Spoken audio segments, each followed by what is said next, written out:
नमस्कार, मैं संगीता राव और आप देख रहे हैं टुडे एक्सप्रेस न्यूज। अयोध्या में आज प्रदेश के उप मुख्यमंत्री ब्रजेश पाठक पहुंचे। वो राम मंदिर ट्रस्ट के वरिष्ठ सदस्य और अयोध्या के राजा रहे स्वर्गीय विमलेंद्र मोहन प्रताप मिश्रा को श्रद्धांजलि देने आए। इस दौरान उन्होंने मिश्र जी के योगदान को याद करते हुए कहा कि उनका जाना एक बड़ी क्षति है। श्रद्धांजलि देने के बाद ब्रजेश पाठक ने मीडिया से बातचीत की और इस दौरान कई अहम मुद्दों पर अपनी बात रखी। उन्होंने सबसे पहले बिहार की राजनीति पर विपक्ष को घेरा। उन्होंने कहा कि हाल ही में राहुल गांधी के मंच से प्रधानमंत्री नरेंद्र मोदी के लिए जिस तरह की अपमानजनक भाषा का इस्तेमाल किया गया है वो बेहद दुर्भाग्यपूर्ण है। आज हम सबके लिए बहुत ही दुखद क्षण है। हमारे बहुत ही पारिवारिक रिश्ते थे राजा साहब से, आज वो हमारे बीच में नहीं है। ये प्रदेश के लिए, देश के लिए अपूर्णीय क्षति है। उन्होंने पूरा जीवन प्रभु रामलला के मंदिर के लिए लगाने का काम किया और मंदिर निर्माण में उनकी बहुत अहम भूमिका थी। हम सब उनके परिवारीजन बहुत ही दुखी हैं। ईश्वर से प्रार्थना करते हैं कि उन्हें अपने श्री चरणों में स्थान दें और इस असहनीय पीड़ा को सहने के लिए पूरे परिवार को, उनके अनुयायियों को, उनके समर्थकों को इतनी ताकत दें कि इस असहनीय पीड़ा को सब लोग सह सकें। जो इंडी गठबंधन के लोग हैं, खासकर कांग्रेस, आरजेडी और समाजवादी पार्टी के लोग, सत्ता के भूखे लोगों का एक समूह है और उन लोगों ने लगातार कई दिनों से भाषाई जो संयम है उसे खो दिया है। भारत के संस्कारों को पूरी तरह से तिलांजलि देने का काम किया है। कोई माननीय प्रधानमंत्री नरेंद्र मोदी जी के प्रति अपशब्दों का इस्तेमाल करता है जो राहुल गांधी जी के मंचों से हुआ है। कोई उनकी मां के खिलाफ ऐसे शब्दों का इस्तेमाल करते हैं जो हम अपनी जिह्वा पर भी नहीं ला सकते। कोई गृह मंत्री अमित शाह जी का कहता है कि उनका गर्दन काट करके मेज पर रख देना चाहिए। और इस प्रकार के जो भाषाई उपयोग करना है वो इंडी गठबंधन के लोग लगातार कर रहे हैं। इसको कोई भी स्वीकार नहीं करेगा। भारत के लोग बिल्कुल स्वीकार नहीं करेंगे, बिहार के लोग बिल्कुल स्वीकार नहीं करेंगे। कांग्रेस पार्टी को, तेजस्वी यादव को, इंडी गठबंधन के लोगों को इसका खामियाजा भुगतना पड़ेगा।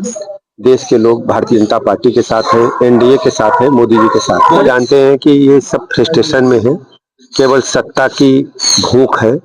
अखिलेश यादव जी जरा अपने गिरेबान में झांकें और ये देखें कि कौन कौन है उनके परिवार में, कौन कौन सत्ता में है। केवल परिवार डेवलपमेंट अथॉरिटी चला रहे हैं। अपने परिवार के सदस्यों को प्रमोट करना, उनकी संपत्ति बनाना, उनकी देखरेख करना, उनको मजबूत करना, उनको आम जनता से कोई लेना देना नहीं। न्यायिक आयोग ने रिपोर्ट सौंप दी है और जो कानून के तहत कार्रवाई हुई, सरकार उसको, सभी लोग चाहते हैं कि अयोध्या में प्रभु रामलला का भव्य मंदिर बन गया है। खबर यूपी के जनपद सोनभद्र से है। ओबरा पीजी कॉलेज में छात्रों ने अपनी विभिन्न मांगों को लेकर प्रदर्शन किया। छात्रों की प्रमुख मांगों में रिक्त पदों पर प्रोफेसर की नियुक्ति और लाइब्रेरी में पर्याप्त किताबें शामिल है। महाविद्यालय में इंग्लिश, भौतिक विज्ञान और अर्थशास्त्र की प्रोफेसर नहीं है। इससे दूर दराज से आने वाले छात्रों को कक्षाएं नहीं मिल पा रही हैं। लाइब्रेरी की स्थिति भी चिंताजनक है। 2021 में मंगाई गई किताबें नाम मात्र की है और एक समय में केवल 10 छात्र लाइब्रेरी का उपयोग कर पाते हैं। प्राचार्य ने छात्रों का ज्ञापन स्वीकार किया है। उन्होंने राज्यपाल को प्रोफेसर नियुक्ति के लिए पत्र भेजने और लाइब्रेरी में अतिरिक्त किताबें मंगवाने का आश्वासन दिया है। छात्रों ने चेतावनी दी है कि यदि मांगे पूरी नहीं हुई तो वे पुनः आंदोलन करेंगे। छात्र नेता सत्येंद्र कुमार यादव ने बताया है कि सोनभद्र आदिवासी बाहुल्य क्षेत्र है। अनपरा, पिपरी, रेरूकूट, बभनी, मयूरपुर, कोटा, कोन, कचरनवा, चौपां, शाहगंज और जुलैल जैसे दूर दराज के गांव से छात्र आते हैं। उन्होंने बस सुविधा की भी मांग की है। उपस्थिति लागू कर दी गई है। तो मैं एक बात आपको बताना चाहता हूं कि ये महाविद्यालय आदिवासी बाहुल क्षेत्र है हमारा सोनभद्र, जो कि बहुत दूर दराज से बच्चे आते हैं। उनके लिए बस की सुविधा उपलब्ध कराई जाए तो बच्चों को बहुत आराम रहेगा, क्योंकि यहाँ पे इतनी गरीबी है कि एक मजदूर, एक पिता जो है 300 रुपये महीने में कमाता है और उसके घर में 3 बच्चे हैं। अगर वो अनपढ़ा से अपने बच्चों को शिक्षा लेने के लिए यहाँ भेजेगा तो उसका 300 रुपये चले जाएगा, तो उसके घर में चूल्हा जलाने के लिए भी पैसा नहीं बचेगा। मैं आपको बता देना चाहता हूँ कि सोनभद्र में अनपरा हो गया, पिपरी हो गया, रेणुकूट हो गया, बभनी हो गया, मेवतपुर हो गया, लीलासी हो गया, दुद्दी हो गया, कोटा, कोन, कचरवा, सरखंड, डाला, चौपन, रावटगंज, शाहगंज, घोरावल, नौगढ़, जुगैल, परसोई, भरवारी, ये सब ऐसे क्षेत्र हैं जहाँ से कि बच्चे आते हैं। और हमारे सोनभद्र में कुछ ऐसे गांव हैं जहाँ पे अभी तक बिजली नहीं पहुँची है। ऐसा भी कुछ गांव है जहाँ पे आज तक नेटवर्क नहीं है, जहाँ पे बच्चे पठन पाठन नहीं कर सकते हैं। आज तक वहाँ पे वाहन नहीं चलती है। बच्चे बहुत नदियाँ पार करके आते हैं, कोई नाव से पार करके आता है, कोई जो है कई किलोमीटर दूर पैदल चल के आता है तो उसको वाहन मिलता है। अगर आप सोचिए, मैं आप सरकार को भी अवगत कराना चाहता हूँ कि अगर आप अपने मानसिकता से सोचिए कि अगर एक बच्चा उतने दूर से आएगा, एक बाप अपने बेटी को अगर सुबह 6 बजे छोड़ेगा तब जाएगा, कहीं 10 बजे महाविद्यालय पहुँचेगी। अगर महाविद्यालय से 5 बजे जाएगी तो रात के समय में जहाँ वाहन नहीं मिलेगा, उस बेटी को भी रास्ते में चलने से डर और भय लगेगा और बाप भी हमेशा डर से बना रहेगा। अगर आपकी मांग नहीं पूरी की गई तो अगला कदम आपका क्या होगा? हमारी मांग अगर नहीं पूरी होगी तो हम एक बहुत बड़े आंदोलन के लिए बात दूंगा। मैंने पूर्व से भी इनको अवगत कराया है, लेकिन अभी तक कोई कार्रवाई नहीं की गई है और मैं इसके लिए बहुत बड़ा आंदोलन करूंगा। पुलिस मुठभेड़ में थाना फाफमऊ एवं एसओजी सर्विलांस सेल गंगानगर की संयुक्त पुलिस टीम द्वारा करजन पुल पर घटित लड़की के साथ दुष्कर्म के प्रकरण में 25,000 रुपए इनामिया तथा वांछित अभियुक्त गिरफ्तार। कब्जे से एक अवैध देशी तमंचा, 315 बोर, 2 कारतूस, 315 बोर, 2 खोखा कारतूस, 315 बोर व एक बिना नंबर की मोटरसाइकिल बरामद हुई। दिनांक 30 अगस्त को थाना फफमऊ के अंतर्गत पुलिस तथा एसओजी की संयुक्त टीम को मुखबिर की सूचना प्राप्त हुई कि 16 अगस्त को करजन पुल पे हुए दुष्कर्म की घटना में वांछित चल रहे 25,000 के इनामिया तथा मुख्य अभियुक्त बरसाती उर्फ अनिल भारतीय को निर्माणाधीन गंगा पुल निकट मलाखरर बेला कछार में देखा गया है। इस सूचना पर 31 अगस्त को पूर्वाह्न 12:05 के आसपास पुलिस टीम जब बताए गए स्थान पर पहुंची तो वहां पर एक संदिग्ध द्वारा पुलिस की टीम पर फायर किया गया। पुलिस द्वारा जवाबी कार्रवाई में आत्मरक्षार्थ फायरिंग की गई, जिसमें उक्त संदिग्ध के पैर में गोली लगी जिससे वह घायल हो गया। संदिग्ध की पहचान बरसाती उर्फ अनिल भारतीय, जिसपे 25,000 रुपए का इनाम घोषित था, के रूप में हुई। मौके से अभियुक्त के साथ एक अवैध तमंचा, 2 जिंदा कारतूस, 2 खाली खोखा, एक बिना नंबर की मोटरसाइकिल भी बरामद की गई।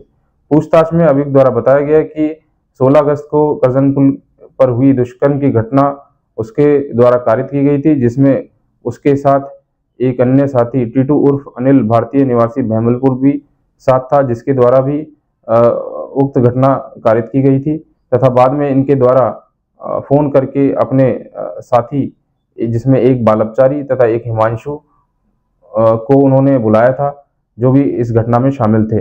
अब तक पुलिस द्वारा बालपचारी तथा हिमांशु को गिरफ्तार कर विधिक कार्रवाई की गई है तथा आज वांछित चल रहे बरसाती को भी पुलिस द्वारा गिरफ्तार किया गया है तथा अब शेष टीटू की गिरफ्तारी के लिए टीम गठन किया गया है और दबिश दी जा रही है। शीघ्र उसको भी गिरफ्तार किया जाएगा।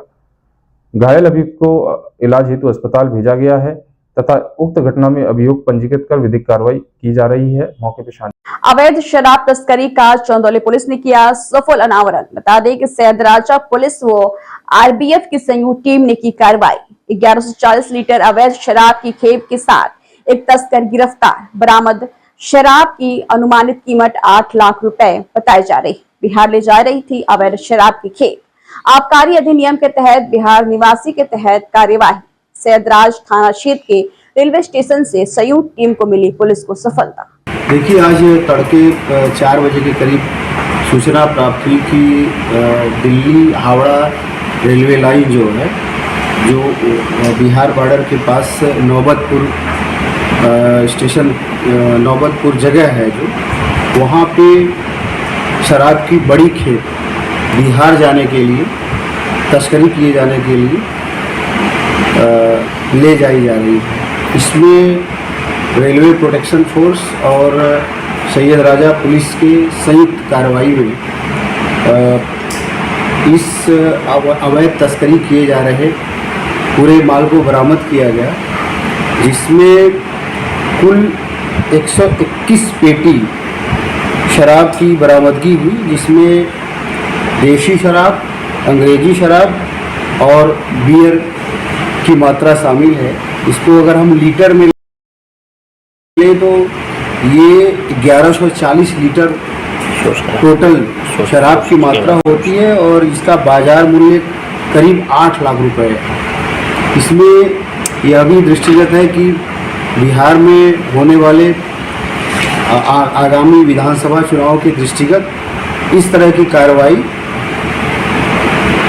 चंदौली पुलिस और रेलवे प्रोटेक्शन फोर्स की चल रही है और ये आगे चलती भी रहेगी। सर वहाँ पे किस तरीके से इन लोग लोड करने वाले थे शराब, और किस तरीके से क्या तरीका था इनका जो बिहार ले जाते हैं? इनका तरीका ये है कि ये पेटियों में शराब इकट्ठा कर लेते हैं, फिर इसको बोरियों में सील करके पैक कर लेते हैं। फिर इन बोरियों को ये शराब तस्कर जो मालगाड़ी होता है, मालगाड़ी के वैगन में डिब्बे में रख करके गंतव्य स्थान को पहुंचाते हैं। मालगाड़ी वहाँ नहीं रुकती है जनरली, लेकिन ऐसे में अगर मालगाड़ी में चढ़ाया जा रहा है तो क्या लगता है आपको अंदर का भी कोई मिला हुआ है जो गाड़ियाँ वहाँ पे रोकी जा रही हैं? ये अभी अन्वेषण का विषय है। हम लोग इन्वेस्टिगेशन कर रहे हैं, इसमें जो भी जानकारी होगी इसमें अग्रिम कार्रवाई की जाएगी। रायबरेली जनपद में रविवार सुबह सड़क हादसे ने पूरे इलाके को दहला दिया। लखनऊ प्रयागराज राष्ट्रीय राजमार्ग पर हरचंद्रपुर थाना क्षेत्र के सत्कार होटल के पास तेज रफ्तार और अनियंत्रित स्कॉर्पियो ने साइकिल से जा रहे दो मजदूरों को जोरदार टक्कर मार दी। हादसे में दोनों मजदूर गंभीर रूप से घायल होकर सड़क पर गिर पड़े। प्रत्यक्षदर्शियों के अनुसार स्कॉर्पियो इतनी तेज रफ्तार में थी कि टक्कर लगते ही मजदूर कई मीटर दूर जा गिरे। हादसे के बाद चालक वाहन छोड़ने के बजाय मौके से फरार हो गया। घटना स्थल के पास लगे सीसीटीवी कैमरे में पूरी वारदात कैद हो गई है। घटना के तुरंत बाद आसपास मौजूद लोगों ने घायलों को सड़क से उठाया और पुलिस को सूचना दी। बता दें कि मौके पर पहुंची पुलिस ने स्थानीय लोगों की मदद से दोनों घायलों को जिला अस्पताल भिजवाया है। लखनऊ गुदम्बा थाना क्षेत्र अंतर्गत एक अवैध पटाखा फैक्ट्री पर आग लगने से हड़कंप मच गया। दीपावली का त्योहार नजदीक होने के चलते लगातार पटाखा बनाने का काम जोर शोर से चल रहा है। वही गुदम्बा थाना क्षेत्र अंतर्गत बेहटा में स्थित पटाखा फैक्ट्री में आग लगने से आधा दर्जन से ज्यादा लोगों की मौत होने की सूचना आ रही है। दमकल की गाड़ियां, एम्बुलेंस मौके पर मौजूद है। उत्तर प्रदेश सरकार ने पूरे मामले का संज्ञान लिया है। मरने वालों की संख्या बढ़ सकती है। लगातार जेसीबी से मलबा हटाने का कार्य जारी है। विस्फोट इतना तेज था कि पूरा मकान ढह गया। कई लोग उस मकान के नीचे आ गए जिनकी मौत हो गई है। ये कैसे क्या चल रहा था? थाना क्षेत्र के एक सूचना प्राप्त होने पर स्थानीय स्तर पे जो पुलिस टीम के साथ साथ अग्निशमन विभाग की टीम और SDRF और इमरजेंसी रिस्पांस की सारी टीम यहाँ पे मौके पर पहुँच गई थी। 2 लोगों की डेथ कंफर्म है और उसके साथ साथ कुल 5 लोग घायल हुए, जिनमें से 3 लोगों के प्राथमिक उपचार के बाद वो ठीक हैं और 2 लोग थोड़ा गंभीर रूप से उनकी चोट लगी हुई थी, वो KGMC रेफर हुए और KGMC में हमारी टीम वहाँ पे मौके पर मौजूद है।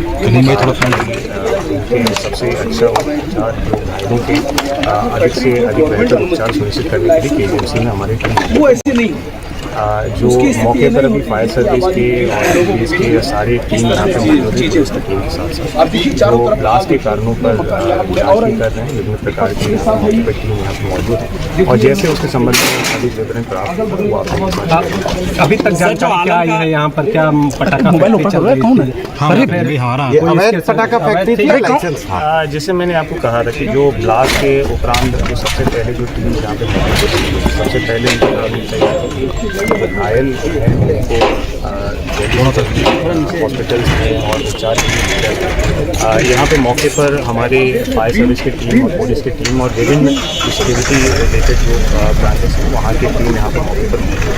जांच के कारणों पर उनके द्वारा जांच की जा रही है। ब्लास्ट के जो कारण हैं उनको जांच की जा रही है। जो साक्ष्य हैं उसको इकट्ठा करने जैसे जो परिणाम आएगा सर, जो आलम का मकान है, इसके लिए जो आसपास के मकान है, कितने लोग डैमेज? जैसे आप देख सकते हैं जो आलम का मकान है वो पूरी तरह से डैमेज हो चुका है और उसके साथ साथ जो अगल बगल में जो 3-4 मकान है उसमें भी जो ब्लास्ट है उसकी वजह से डैमेजेस हो रहे हैं। तो जो अगल बगल के मैं समझता हूँ कि 3 से 4 मकान इसमें डैमेजेस हुए हैं और पड़ोसी भी अधिकारी के मकान फैक्ट्रियाँ चल सकती है यहाँ पर। ये जैसे मैंने कहा ब्लास्ट होने के बाद जो सबसे पहले जो इमरजेंसी रेस्पॉन्स टीम थी उनका प्रायोरिटी ये रहा है कि जो घायल लोग हैं उनको इवैक्यूएट करके जितने भी जो अन्य बिंदु हैं जो चंदौली के बरगद के विशालकाय पेड़ पर चढ़े ग्रामीण का वीडियो हुआ वायरल। पेड़ पर चढ़े शख्स द्वारा पुलिस पर लगाए गए कई आरोप। 2022 में अपने परिवार में हुई घटना का पेड़ पर चढ़े शख्स द्वारा किया जा रहा है जिक्र।